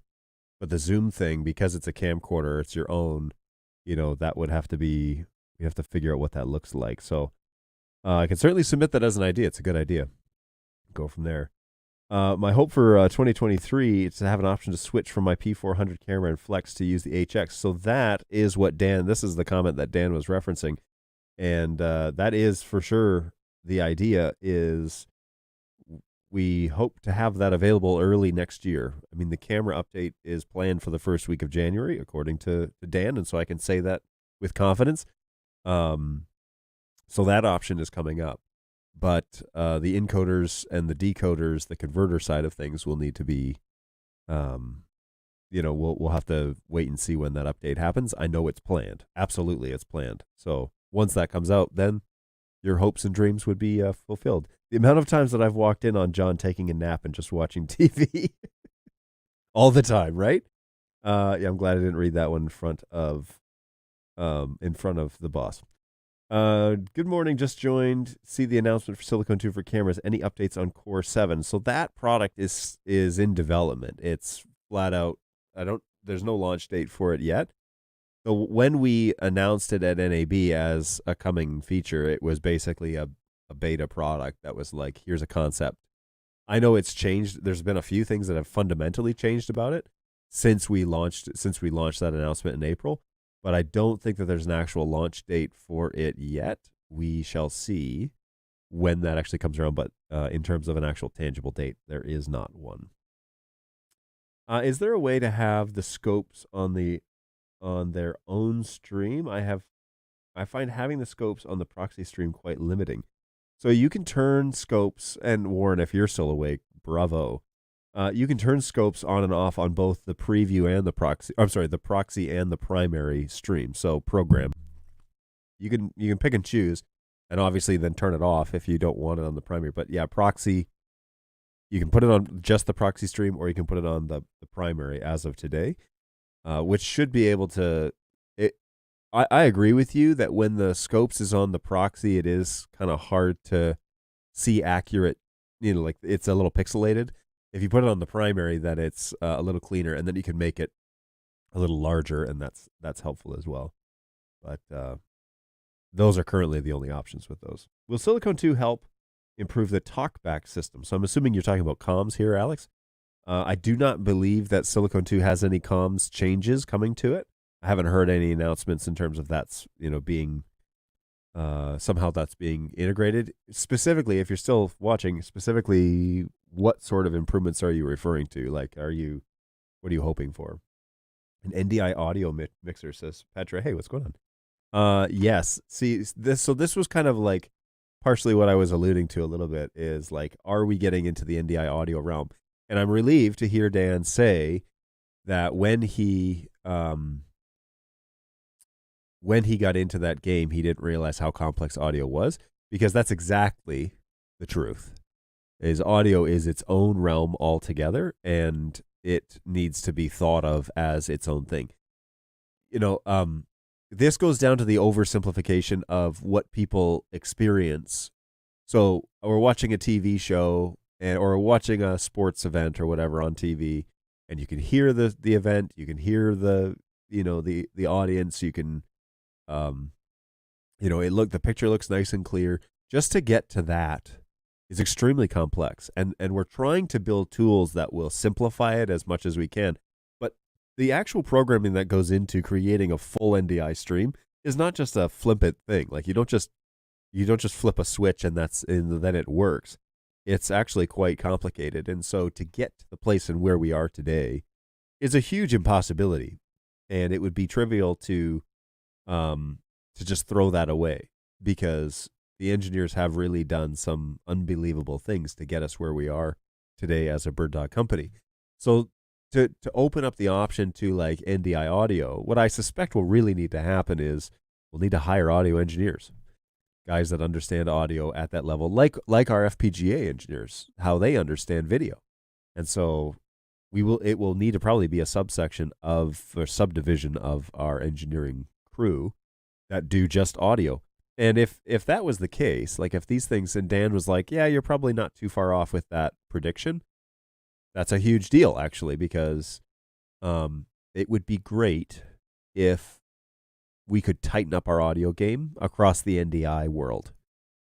I think that if NDI could become the AV standard or a significant solution, right now it is in the video realm, but if we could bring that audio piece alongside of it too, man, the sky's the limits in terms of integration. So Alex agrees. Yes, NDI audio only would be great. I 100% agree with you. NDI and Dante are two different highways to a similar destinations. They should be able to run parallel. They should, but they have different network recommendation or requirements, right? And so that's kind of the catch, is like, I don't think, like we're doing a bunch of stuff with Dante and our gear so that it'll work in parallel. But honestly, I think the NDI audio thing is also a viable option, and we probably need to consider that pretty heavily. But can BirdDog create a Rode podcaster equivalent based on NDI? Yeah, I should have read that in front of the boss. That's a great idea. Let me Rode podcaster.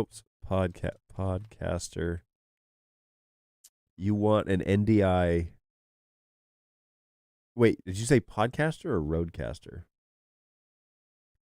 Where are we here? Audio mixer, podcaster. So you're looking for a microphone? That's possible. The Rodecaster is the switcher, right? But the podcaster, that would just be like pure NDI out, powered over PoE plus. That'd be pretty fun. Then super nerdy, but that would be pretty fun. The current challenge is to get an audio onto the NDI in the first place without a PC. It's true, and I know a lot of people are using the back of the cameras to do that, right? To get the audio into the video stream, and then you can kind of split that off later on. But yeah, that audio conversation is gaining momentum, and I'll be very interested to know where it heads. And it sounds like it's going in that direction in the near future. So that's really cool. Doing sports streamings, and would love to have my environment mics available on the NDI, on the network as NDI. That would be great, actually. And yeah, just like a little NDI audio throwdown box, right? Something that's like relatively inexpensive that could bring those audio streams in. Like even the those environment microphones, for example, aren't necessarily even time critical. And so even something that is running a NDI audio, even just a low bandwidth version. Anyways, interesting stuff.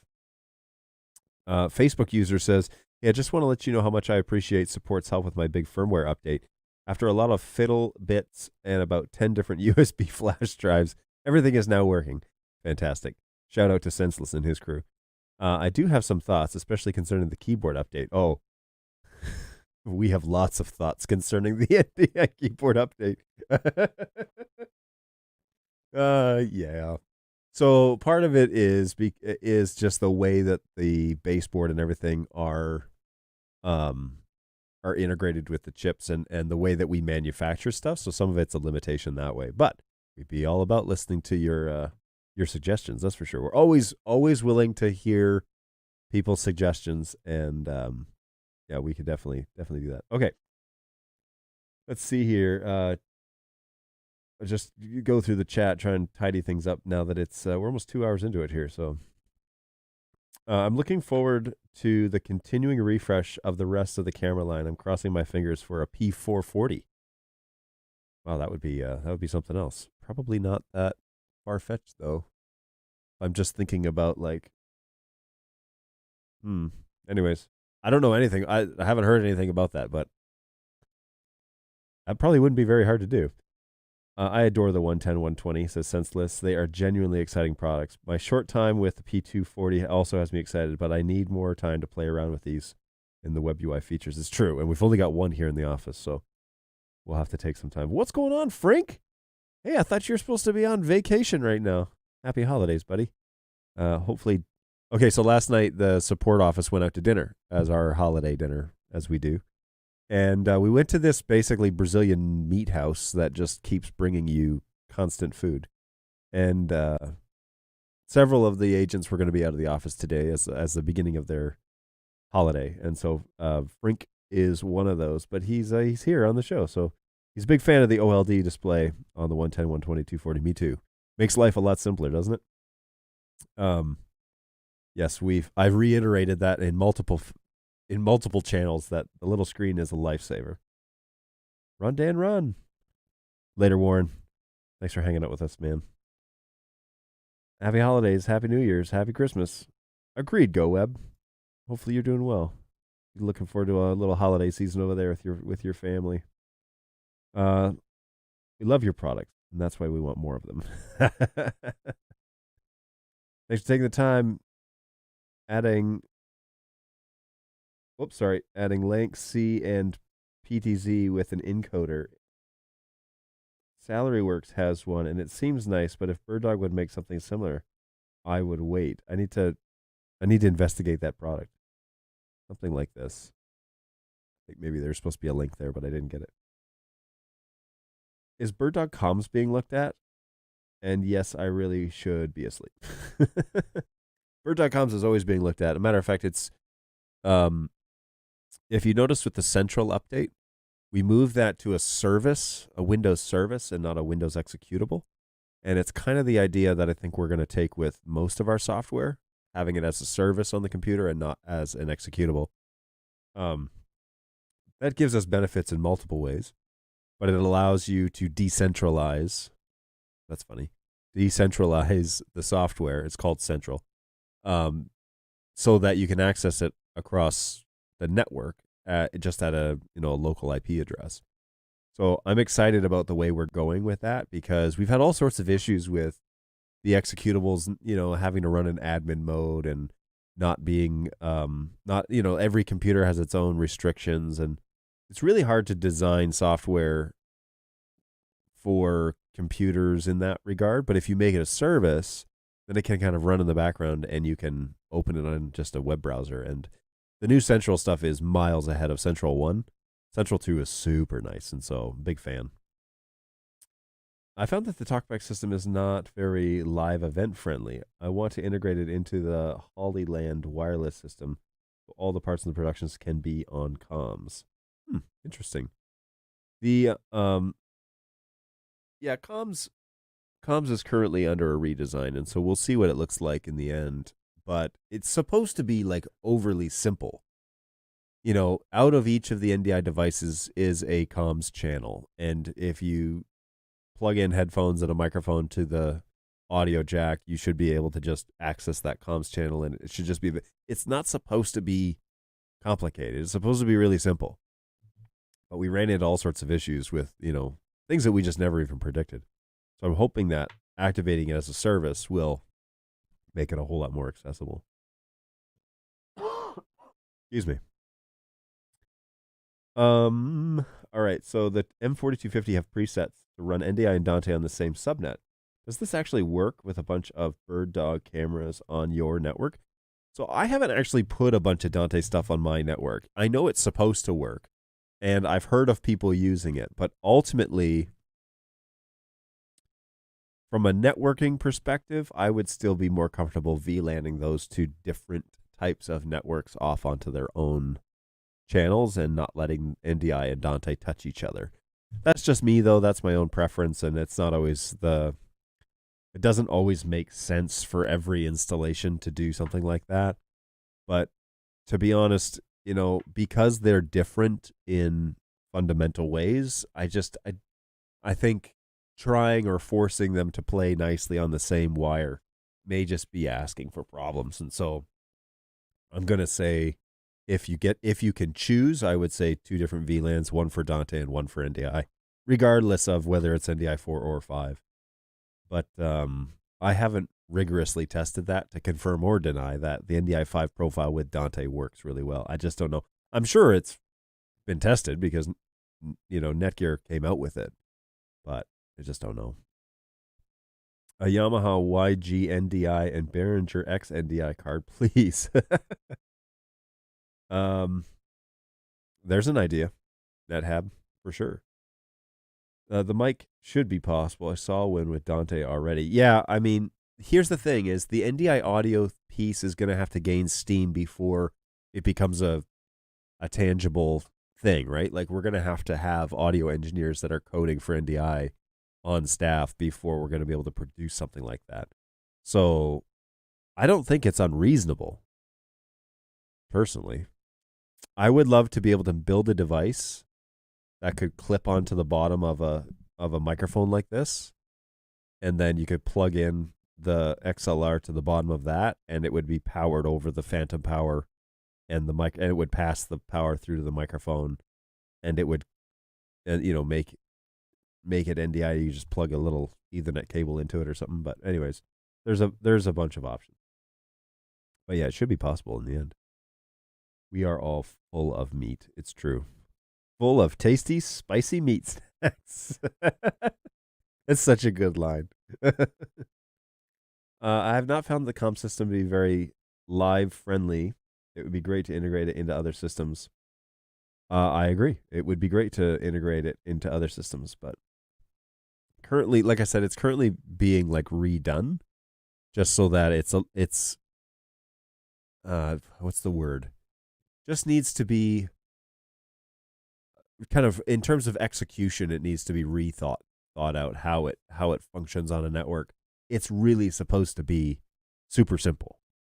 Where it becomes very difficult to use is when you have a corporate computer that's all locked up with GPOs, and then you try and install a piece of software that requires ports to be open, and all the ports are closed. Then people are like, "Why doesn't this work?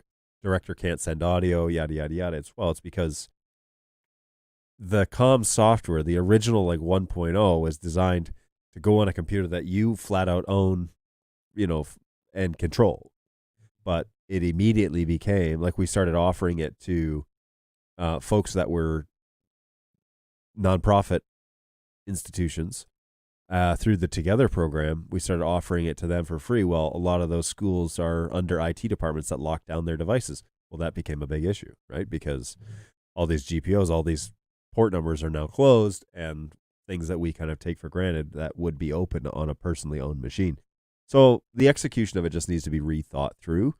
The comms channels are all there, so it's just a matter of having the correct software to capture those channels. Would an NDI equivalent of Audinate Dante AVI02 channel analog input adapters? I have one of those.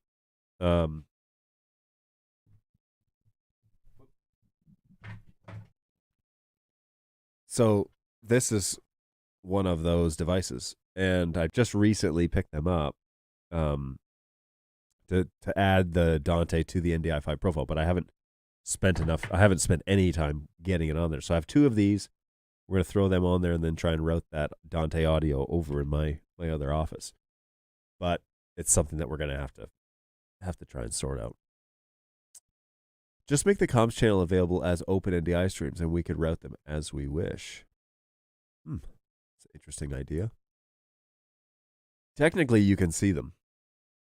If you do the send-comms and BirdDog-send-comms and BirdDog-comms in Access Manager, you can expose those channels and see them.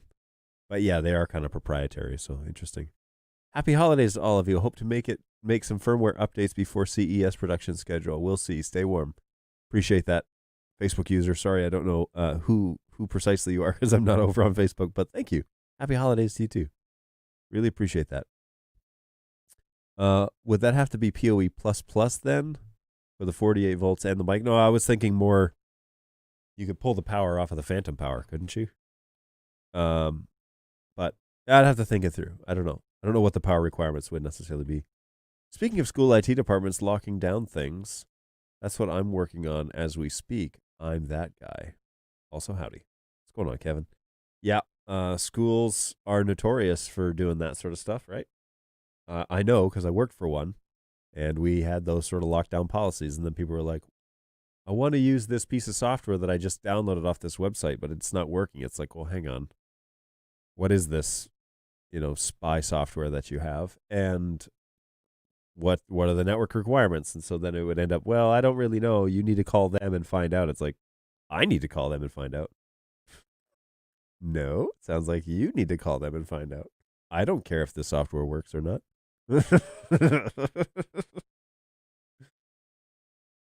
Is BirdDog going to be at CES? I don't think so. We don't have plans. When is CES? It's in February, right? Oh, January 5th through 8th? No, we won't be there. Wow, that's really early. That's like 2 weeks from now. Surges in Vegas attendance. A big surge is expected in Vegas attendance. Curious. CES. Is this at the convention center? Las Vegas, Nevada. And where is it? It's got to be at the convention center. It's the only place big enough to host this. But let's take a look at NAB 2023. Plan your schedule. Oh, celebrating 100 years at NAB. Pretty cool.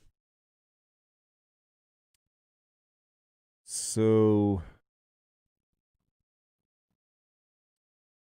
do we have a booth? I don't even know what we've done yet for NAB. We haven't talked about it much, but it is in April. I mean, it's still several months away, so I'm excited though. I do love me some NAB. Hopefully, I'll get to go. Okay, well, I have made it through the comment section, I think. Good times. Yeah, so the support department did go out for dinner last night. That was fun. We had a good chat, and we didn't talk work the whole time, but we did get to try a fair bit of different. It's one of those places where they have the meat on the skewers and they like carve it off right there in front of you. And I had various different meats to sample. Some of them were a little raw, like just straight up raw. So I didn't get through those, but yeah, it was a good time. We had a great time out, and seemed like people enjoyed themselves, so that was good. And that is basically it. That's it for 2022. That's the end of all of our streaming shows for this year, and we will definitely be back on in 2023, actually right away. So the first day the office is open is on January 3rd. We will be closed after today. I've got one agent here working through some things, tickets, and kind of buttoning things up. But we will be closed after today and reopen on the 3rd. And so just a heads up, if you message us after today, just be aware that we will be back with you on the 3rd of January. Now, on the 3rd, we'll do a show. So if you'd rather just save your questions or concerns or... Excuse me. Goodness, that snuck up on me.